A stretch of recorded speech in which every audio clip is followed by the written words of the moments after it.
You provided us with the most like seamless transition into It this was so section, Jamar. seamless. This has never This has happened so never been seamless. done once. Never been done. But Not I mean now you got to tell us like why is that the standout track on the album for you? I mentioned this earlier, but I love storytelling and tackling like difficult truths, uh, or exploring multiple perspectives on a single truth. And Streets on Fire from top to bottom, I feel like does that.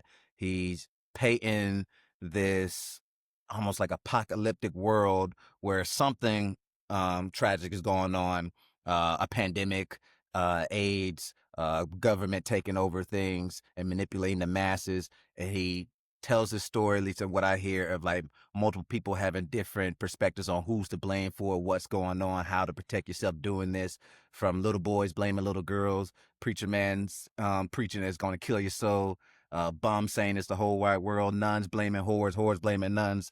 And I love how he just painted this picture of how in society we all like hold on to our perspectives as in our truths as if they are facts, but they're just like glorified opinions, and based on what your lived experience is from different perspectives and different agendas, you're going to come out with different answers. And just for me at in seventh grade and me now, like I love messy truths. I love things that like paint, instead of things being black and white, simple and plain, just make it as complex as possible. And Streets does that for me, as well as conquer that storytelling element. These crazy cool metaphors he throws in there, and this exploration of the streets being his femme fatale, that comes to him with this allure as an angel. And he has these bars where he talks about what he caught the streets changing the batteries in a Halo, the receipt for her wings, everything that she paid for it, and addressed to the factory where they made those. So just saying like how it is metaphor, how this allure of these tempting things in life come dressed as innocence, and then you find out later in life with more knowledge that they're all factory made or government pushed ideas of what you should be dreaming about, striving for. And I love that. It was so nuanced. I was just like, every time I listen to it, I get a different perspective. It really is that, you know, you do some reading about Lupe, and you see that he is the kind of person who is not going to give anybody credit without criticism. You know, like there's like a real, you have to earn it, you know, like, and that is something that I really respect about everything I've learned about him in preparation for this, is that there's no real thing that he's allegiant, you know, he doesn't have an allegiance to a scene or to anything besides his like hometown, and besides like taking care of each other and like the truth, which I think is like such a admirable way of approaching a creative life, you know? Yeah, I like, especially somebody who's so bold to just like say it like that. Where a lot of us can like tend to pander towards one group or whatever, for whatever favor. He's kind of like, no, I hate it all. You know, or like, nobody's above criticism. And it was also weird just to go back and listen to that track during the pandemic, and it seemed like foreshadowing. Does Streets on Fire feel like it's a turning point in the album to you? Like what purpose does it serve in the kind of greater context of the record itself to you? I could see it as a turning point, because things go downhill for our main protagonist, The Cool. After that, he gets killed by the game, betrayed by his best friend. It does seem to be this point where the streets, which before was, like I said, this temptress that we would do anything for. We hustle to death for her. We see that like it's all for naught. It's not leading to anywhere good. And so for me, it does seem like to be this climactic turning point where like, yeah, this thing you've been chasing, this thing you've been wanting, this is going to be the thing that kills you. It's going to be the thing that brings about rot and destruction for us all. And it's the thing that we've been dating and loving. So we've all been there, haven't we? We've all been there.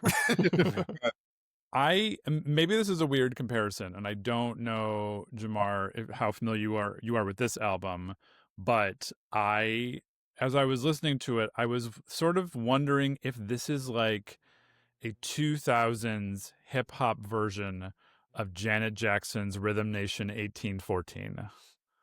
Ooh, I have not. I gotta go. Okay, now I gotta go back and do my homework. Listen to some Janet. Yeah. just Yeah. just because because at the time when she really, I mean, granted, okay, Lupe Fiasco is way more honest and just like outrage, just like says what he's gonna say. Sure. Yeah. Like, but at the same, but honestly, like, I mean, you know, it was the 80s, and Janet Jackson had just had like a pretty successful pop album, and then she put out this incredibly socially conscious like, I don't even know, I guess it's pop, R&B, I'd whatever, say like, so. you know, genres are all a Dance. Yeah. marketing scheme.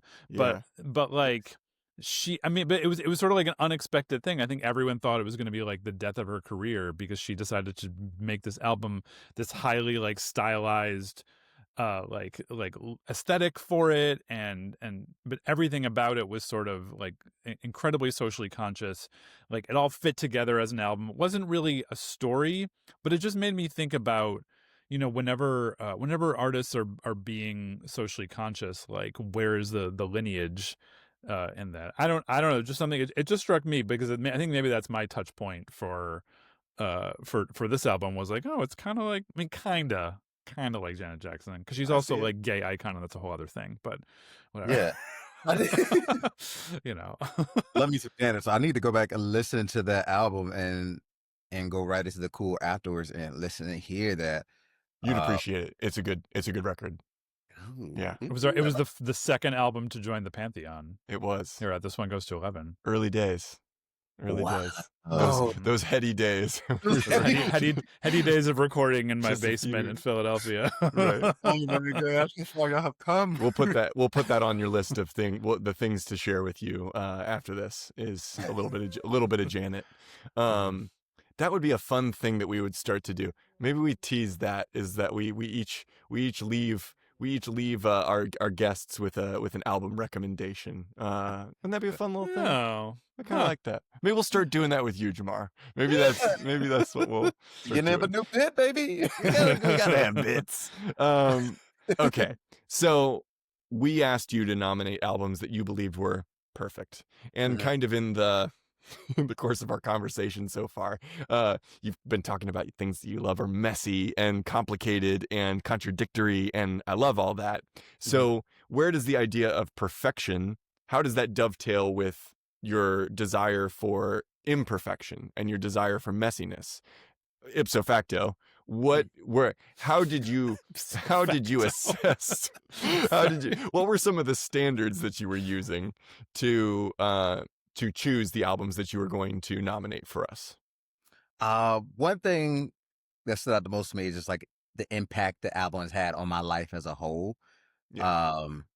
And as I kept thinking back, I mean, of course, my mind went straight to J. Cole and Kendrick back and forth, but I was like, no, like they came already like mid shift for me. Like, what started with the shift? What was the thing that kicked it off for me? And it was Lupe's album. It was just like sitting there, like, hey, I'm right here. At the back. Yeah. So impact on my personal life and like what I feel like, had I not come in contact with this album, would my life be different? And Lupe's album is one of those pieces, just like across the whole artistic genre of things I've come across that like had a significant impact. The Cool was one of them for sure. Yeah. Another thing was the again, that storytelling element throughout, the diversity within the album. Does it sound like one type of style all the way through?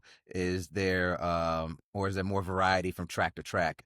And Lupe does that for me. I feel like he still, like we talked about earlier, has his way of embracing these different sounds and integrating them into hip hop and sampling and borrowing what people were making it sound like it's his own. And I love the idea of like being able to go from track to track, hearing something totally different, but still within the same world. And I don't know how the heck he does that. My mind would be like tweaking out, trying to figure out how to do that. But yeah, variety, storytelling, impact on life. And then the longevity of it. I look back on the Cool and I was doing like some research on it. And it seems like his impact has only grown from '07. There are several artists today who like pay homage to Lupe as like being like, I don't know if I go so far as say he's a pioneer of like conscious rap, but he was definitely one of the first to do it. And have a whole lane of conscious rap that everybody is like loving and gravitating to. So yeah, those criteria, like impact on me, is longevity, variety, storytelling, and I feel like Lupe just like checked all those Oh yeah. boxes. Yeah. Where do you stand on skips? Do you think like can a perfect album have any clunkers? Maybe one. Maybe Maybe one? There's a one. threshold? Yeah, Okay. but for me, I know some people, like I've talked to some people, they're like a skip or two for them on this album. For me, there aren't any. That's fair. Well, if there aren't any skips for you, then there are no skips. Yeah, there's no skips. Hey, my book, there's skips. Like I have to listen to it all the way through. Do you? Yeah, I do, even like when y'all asked like pick your favorite, I was like, oh man, this is. I no lie spent the whole evening like going back and forth like Yeah. to chop it down because Little Weapon is so great. Dumb It Down, Yeah. genius. Streets on Fire took Squads out on top. Came out on top. But And I think what's kind of crazy is with an album this long, to make it as seamless as it is a feat. You know, like you get, the longer your album is, the more chance you have to have a clunker. So like the fact that he has written an album this long and that it is really seamless and it really does flow from one thing to the next, you can see the intention behind it. You can see the way he's woven everything Past together. participles woven, I think. Yeah. He's a weaver. yeah. I think that makes him his loom is quite My capacious. That's two capaciouses for you. That's the whiskey. So before we get, I also want to touch on the fact that, you know, there's a very spiritual thing about Lupe when you like learn about him, right? You know, like raised as kind of like a spiritual being, and kind of like the impact of that on his young life is like really well documented in the research that I've done. Where would you say like how would you say you understand the spirituality, the spiritual element of his music? You've kind of touched on it already, but like how much does that kind of idea factor into your appreciation of him? It does a lot, especially like where I'm at now in my life. Where just like I love everything that deals with like questioning and exploring spirituality, like life beyond life and universal messages, why we're really here. What like I love these. I remember being a kid, my parents would be annoyed with the fact that I was just like so curious. I always ask why. I always want to know why. Of course you were that kid. I was that Of course kid. you were. Yeah, can't take me to church because like I will. He's like, this doesn't make sense. Oh, I can see it now. yes, Sunday's a nightmare for my teachers. But yeah. So these topics he's tackling these branching out to like look beyond material wealth and gain, question some of the issues we were going through like on a universal scale. Like for me, I remember being in my bedroom in 7th grade listening to The Cool, doing my homework and listening to Little Weapon. He's talking about gun violence, and literally at that point, my neighbors across the street at the time were doughboys, and somebody did a drive-by on their house while I was listening. And I remember like sitting on bed, listening to the album, doing my homework, and just like rolled over on the floor to get down below the window while the gunshots going off so casually. Then got back up once his car peeled off. And I'm listening to Little Weapon. He's talking about little small soldiers, 8, 11 years old. And he has this line, you think you're a gangster pop. You think you gangster popped a few rounds. These kids will come through and murder your whole town. And I'm just like, wow, I'm dealing with like this gun stuff here, but like there's kids my age across the country, like literally like shooting down whole huts and dealing with gun violence on a whole nother level. Yeah. Maybe we're not so different. Maybe this isn't just like a U.S. issue, a Jackson, Mississippi issue. He's just like, and I don't know if totally. that's not directly into spirituality, but it just his music just opened things up and saying like, hey, this isn't just what you're dealing with. This thing is like global, universal, and what does that mean for this thing to be across the country as like a human issue of like violence, and why do we kill and why do we do this? That seems the definition of spiritual to me. The definition. Yeah, I feel like Lupe just opened up the door for that. Yeah. Great, this is the beauty of great music, is that it can make you feel connected to something beyond what's right here, right? Like, so what it would, regardless of your understanding of what that is, right? It kind of like just like I think you've said the term, you've said open the door, which I think is all it takes. Sometimes is all it takes is to ask a question. Yeah. And I feel that here. I feel that there's just like a lot of questions. There's a lot Yeah. of he's got a way of kind of like setting them in front of you. He's got a way of setting them in front of you, and through the guise of these stories, these kind of archetypes, these characters that you're working with, he lays a lot of things down that you kind of don't realize is getting dropped into your subconscious. Heck yeah. And I love that. And to quote one of our TTS teachers, great Phyllis Griffin, Ah, she used to say all the time, like, there are cages and answers and freedom and questions. It's like, just keep asking the right questions. It's like, there you go, Phyllis. God love her. Phyllis. I love Phyllis Griffin. Love Phyllis so much. Shout out, Phyllis. I don't think there's anything else. I don't think there's anything else we can say after that. We have to. I think that's kind of it right there. Yeah. Phyllis Griffin drops the mic. Yeah, she did. She always did. Michael, Mm-hmm. I think that if Phyllis has the last word on that, then I think it might be time for the dun dun deliberation phase. So there'll be a sound effect and all that. It's really nice. You'll like it. Michael, do you want to go first? You want to? Yeah. So now we're in the deliberation phase, Jamar. We're gonna kind of assess your case. Yeah, this is we find out whether we're gonna crush your day. So yeah. I mean, we're soul crushers here. Okay. I mean, for me, I will say that like the song that like stuck out to me as I kept listening to it was "Dumb It Down," just because of the fact that like it's there's something a little annoying about one of the voices on that, like one of the other characters that pops in, but like I think that's the intention. Like I had this like long journey with the song of thinking like, oh, this song's annoying, I hate it, this song is so repetitive, nothing, like it just does the same thing over and over again, and then I'm like, oh, it's a song called "Dumb It Down," like there's like a meta thing going on there, and I was like, oh, fuck you, Lupe. Like, I was like but the point I'm getting at with this is that the fact that like I appreciate the fact that he's refusing to do that he's rapping about whatever he wants to rap about, and the point you made about like here was someone who came along that was like, hey, okay to be a nerd, totally okay to be a nerd, and also okay to be like really smart, okay to use big words, okay to like, dare to question authority. Like, I mean, the fact that that that all rang, like had some resonance for you.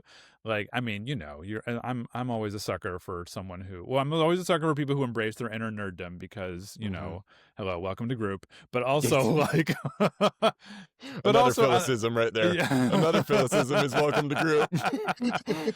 But also just like that personal connection is always going to do it for me. That's me. What about you, Tyler? Yeah, this is I think you couldn't be more right about how the impact of Lupe's kind of whole persona is really alive in hip hop right now, especially if you look at, I was thinking to myself, we don't get Thundercat without Lupe. We don't get Childish Gambino without Lupe. We don't get Tyler the Creator without Lupe. And then what's crazy is that those guys and like everybody who's kind of taken on this conscious rap, which I feel like conscious rap doesn't even really encompass it now. That's almost kind of reductive to what, to where things are with people like Tyler and those other rappers who are kind of writing the best rap albums right now, is that there is a sensitivity, there is an honesty that is coming out in all sorts of ways that Lupe and his contemporaries kind of opened the door for. I think you're so right that there's a really distinct impact, and I think like just you're painting a really beautiful picture of this young Jamar finding this album at just the right time and kind of understanding how it could influence your artistry. I can kind of see the spirit alive in you, and kind of the work I know you to do these days. So yeah, you're ticking all the boxes here, and I think this is a really great thing because it makes me. What's great is when we do these episodes, and I'm like, man, I want to go a little bit further, right? Like I want to see if I can draw a line. I can draw a line from the cool to the next thing that came after that. Like what's the who passed the torch on there. So the fact that you've kind of drawn that, you've led us down that path is it's a good case. It's a good way of building this case. So I would say things are looking pretty good in terms of Lupe getting a spot in the pantheon. But I'll put it to you with this week. your papers over there, Jamar. Yes. You were ready. I'll put it to you, Michael. Okay. All right. You heard the case that Jamar made. Mm-hmm. Tell us. Mm-hmm. Does Lupe Fiasco's The Cool go to 11? Is it a perfect album? It may join the pantheon. It is indeed a perfect album. Achievement unlocked. Yeah. Achievement unlocked, indeed. Yeah. Well done, buddy. Well done. Thank you. We want to give you an opportunity to. I know you just had a very well received solo show at the Hollywood Fringe this summer. So tell our people, tell all our listeners for what it's worth. And what are viewers. You up to? And viewers. What are you up to? What should they know about? And where can they see you in a theater near them? I am up to that solo show that did well at the Fringe. So this year I wrote my own solo show, Black and Blue, which in a very Lupe style, it tackles a question: is there a right way to be Black in America and survive? And it tackles it from several different perspectives, not giving you a clear-cut answer, but diving into what an elderly Black man, a young, like, ready to burn it down teenager, a Black cop, and an 8-year-old kid all have to say about that question. And it's something that was like born from my lived experience, and that need to like tackle taboo subjects from multiple angles. Put it in the Fringe Festival, did well. Is actually coming to DePaul University, doing a centennial. Yes. So it'll be, so if you're in Chicago, it's coming to Chicago November 11th through the 16th. No kidding. Dude. Good Yeah, for they you. were going to Denver in next June, and I'm putting together right now a tour schedule to put in some other festivals and travel around to different colleges with it. I think you need to get a kilt. You need to get a kilt on and bring that to Edinburgh, dude. I need to. So many people tell me like take it to Edinburgh, and I'm just like, but I don't know. It's the biggest Fringe festival in the world. I don't know, but they are not ready, is what I would say. Thank you, Tyler. So yeah, it's probably going to Edinburgh. Just going to go. There we go. Manifest it. Let's put it manifest in the world. it. Yeah. Put it out in the world. But yeah, Black and Blue. Stay tuned for that. Other than that, what's your socials? What are your socials? Jamar G Official on Instagram. You can find me there. You can find plenty of information about Black and Blue and anything else I'm up to. But that's the main priority now. Striking out, putting my own work out there. I love it, dude. Congrats. I'm really excited for you. I hope I get to see it soon. Well, Jamar, thank you so much for joining us. And dear listeners and viewers, thank you so much for joining us. If you haven't already done all the things, like and subscribe and follow us on all the social medias that we still are willing to do in this complicated era, go ahead and do that. Yeah, why not? Yeah, why not? And I think, after that, I guess the only thing left to say is, bye.